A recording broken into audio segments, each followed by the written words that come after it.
میں آپ کو ایسی تقریر بھی سنا سکتا تھا جس پہ آپ بہت زیادہ محظوظ ہوتے، پر میں نے اس جمعے میں ایسا موضوع چنا ہے جس کا ہمیں خاص ضرورت ہے۔ بھائی دیکھے تو صحیح، کہیں ایسا تو نہیں کہ ہم ان عیبوں میں مبتلا ہیں۔ میرے نبی کریم علیہ السلام نے فرمایا جب تم نیکی کا حکم دینا اور برائی سے منع کرنا چھوڑ دو گے، پھر اللہ تم پر ظالم حکمران مسلط کرے گا۔ اور اگلے لفظ اس سے بھی زیادہ سخت ہیں۔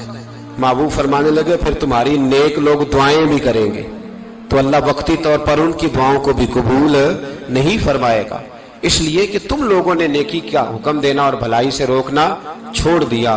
عزیزو یاد رکھو، جب گناہ عام ہوتے تو پھر حالات بدلتے اور لوگوں کو سزا ملتی ہے ان کے گناہوں کی، بلکہ یہاں تک لکھا ہے کہ نیت خراب ہو تو سزا شروع ہو جاتی ہے۔ کیا خراب ہو؟ بولیے گا۔ نیت بھی خراب ہو تو سزا۔ حضرت رومی کہتے ہیں کہ ایک بادشاہ کو پتہ چل گیا کہ ایک آدمی نے بڑا اچھا باغ لگایا ہے، خوبصورت باغ ہے، مالٹے کا، کنوں کا باغ، بڑا پیارا۔ بادشاہ نے کہا ذرا جا کے دیکھتا ہوں۔ بادشاہ سلامت باغ دیکھنے آئے تو اب وہ مزدور آدمی تھا، عام آدمی تھا جس نے باغ لگایا، کسان تھا، اس کو کہا کہ چند کنوں توڑ کے لایا تو بڑے پیارے لگے۔ ایک دو اور لایا، کھائے، بڑے میٹھے، بڑے پیارے، بڑے توانا، بڑا مزہ آیا۔ تو بادشاہ کے دل میں خیال آیا کہ اس پہ قبضہ نہ کر لوں باغ پہ۔ ہمارے یہاں نا کرائے پہ دکان دیتا نا مالک، تو جب کسی غریب کی چل جاتی ہے کہتا ہے تو خالی کر، میں نے خود ڈال لی ہے، چل گئی نا اس کی۔ حالانکہ رزق اپنے اپنے نصیب کا ہے، رزق اپنے اپنے نصیب کا ہے، جس کو اللہ تعالیٰ چاہتا ہے عطا کرتا ہے۔ تو اس کو کہا کہ اور توڑ کے لا، اور دل میں خیال ہے کہ یار اتنا اچھا باغ ہے، قبضہ کر لیتے ہیں۔ ہماری حکومتیں قبضہ کر لیتی ہیں کہ کوئی چیز اچھی لگ جاتی۔ اب وہ کسان 2-3 کنوں توڑ کے لایا، اس نے کھائے تو کھٹے نکلے، ترش تھے۔ کہنے لگا تجھے کیا ہو گیا ہے؟ تو بندہ بڑا صاحب دل تھا، کہنے لگا میں تو ٹھیک ہوں، آپ اپنی نیت سے پوچھیں کہیں خراب تو نہیں ہو گئی۔ تو کنوں میں بھی اس کا اثر آ گیا ہے، اپنی نیت، تو نیتیں بگڑ جائیں نا، نیتیں۔ اب ایک بات کہنے لگا ہوں، غور سے سننا۔ جب تک دو بھائی اکٹھے کاروبار کرتے ہیں، نیت ہوتی ہے کہ ہمارا گھر چلے گا، تب تک اللہ برکت دیتا ہے۔ اور جب اپنی اپنی جیبیں سمیٹنے لگ جاتے ہیں نا کہ یہ میرا 5000 ہے، آج میں گیا تھا اگرائی کرنے، یہ میرا 10,000 ہے، آج میں نے محنت زیادہ کی، جب وہ ٹٹولنے لگتے ہیں پھر اس دکان سے بھی برکت اٹھ جاتی ہے، پھر وہاں سے بھی برکت چلی جاتی ہے۔ فَإِنَّ لَهُ مَعِيشَةً ضَنْكَ، فرمایا جب تو میں منہ پھیر لیتا ہے پھر تیری زندگی اللہ تنگ کر دے، پھر وہاں سے بھی برکت، خوبصورتی، اثر اٹھ جاتا ہے۔ ایک سنار نے گلی میں ایک یتیم چھوٹے سے بچے کو گھومتے دیکھا تو سنار بے اولاد تھا، بچے کو اٹھا کے گھر لے آیا۔ 18 سال اس بچے کی پرورش کی، اس کو پالا پوسا، جوان کیا۔ سنار کے پاس وہ دکان پہ چلا جاتا، وہ کئی دفعہ دکان پہ رہتا، کئی دفعہ گھر میں رہتا۔ ایک دفعہ وہ دکان پہ تھا، بچہ گھر تھا، 18 سال کا جوان، اس کی بیوی اکیلی تھی۔ وہ جس نے ماں بن کے پالا تھا اس نے اسی پہ حملہ کر دیا، اس کا بازو بری نیت سے تھاما، بیوی چیخی۔ تھوڑی دیر گزری تو وہ نوجوان پیروں میں بیٹھ گیا، کہنے لگا اماں پتہ نہیں مجھے کیا ہوا۔ شام کو سنار آیا، بیوی چیخنے لگی، چلانے لگی، کہنے لگی آج عجیب بات ہوئی، جس کو میں نے جگر کا خون دے دے کے پالا اسی نے گندی نظر ڈالی۔ سنار محو حیرت ہے، بیوی کا خیال تھا کہ لٹھ اٹھائے گا، ڈنڈا اٹھائے گا، نوجوان کو مارے گا، لیکن وہ رونے لگ گیا۔ اس نے کہا آج اس نے میرا بازو تھاما ہے، جانے کیا کیا ہے؟ پریشان ہونے لگ گیا، سجدے میں گر گیا، کہا تو بتاتا کیوں نہیں؟ تو وہ سنار کہنے لگا اس کی غلطی نہیں، 18 سال کے بعد آج مجھ پر بھی شیطان سوار ہوا تھا۔ ایک عورت آئی تھی، وہ اپنے بازوؤں میں چوڑیاں پہننا چاہتی تھی تو میں نے بھی گندی نظر سے ہاتھ ڈالا تھا، رب کریم نے مجھے فوراً اس کی سزا دی۔